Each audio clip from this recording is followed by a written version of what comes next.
bonjour, ici Caroline Côté pour FCQ TV. Depuis le 1er septembre 2009, tout appareil de chauffage au bois fabriqué, vendu, offert en vente ou distribué au Québec doit être conforme à plusieurs exigences. Quelles sont-elles? Comment faire pour valider la conformité de l'appareil de chauffage qui est présent dans la propriété convoitée? Quelles sont les procédures? Pour nous en dire davantage, FCQ TV rencontre Chantal Demers, directrice de l'Association des professionnels du chauffage. Bonjour Madame Demers, merci beaucoup d'être avec nous aujourd'hui pour FCQ TV. Ça me fait plaisir d'être là. Merci de m'avoir invité.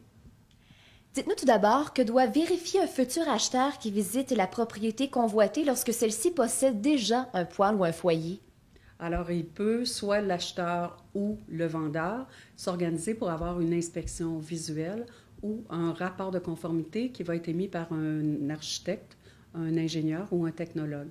En résumé, il doit s'assurer que l'installation qui est présente, donc qui est déjà existante, elle respecte toutes les normes, les réglementations, les standards, la certification, les homologations.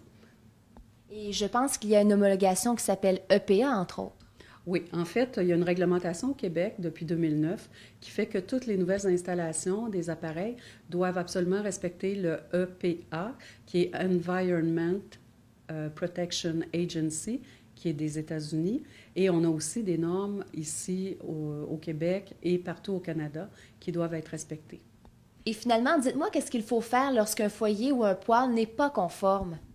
Alors, quand il n'est pas conforme et que ça a été déclaré par un professionnel ou par la ville elle-même qui est passée, qui a fait une inspection, on doit rendre conforme l'appareil ou toute l'installation. Il faut faire affaire avec un professionnel qui va établir un plan de travail. Donc, il va dire quels sont les correctifs qui doivent être apportés. Et ensuite, on doit faire approuver par ce professionnel-là c'était quoi les travaux qui ont dû être faits et s'ils ont été bien faits. Et la Ville va ensuite les approuver ou non selon le respect de sa réglementation. Et qui est en fait ce professionnel? Quel est le titre du professionnel?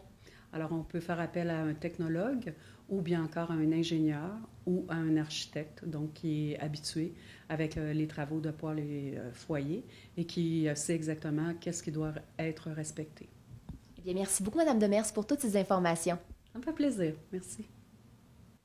Le 3 juillet dernier, le gouvernement du Québec a fait l'annonce d'une subvention pour son projet pilote Changer d'air, un programme de retrait et de remplacement d'appareils de chauffage au bois polluants dans toutes les régions du Québec, sauf sur l'île de Montréal qui dispose depuis quelques mois d'un programme similaire appelé Feu vert.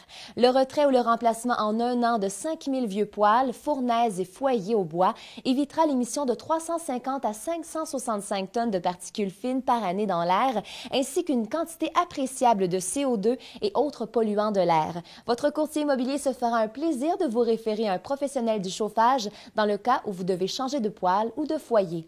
C'était Caroline Côté pour FCQ TV. À très bientôt.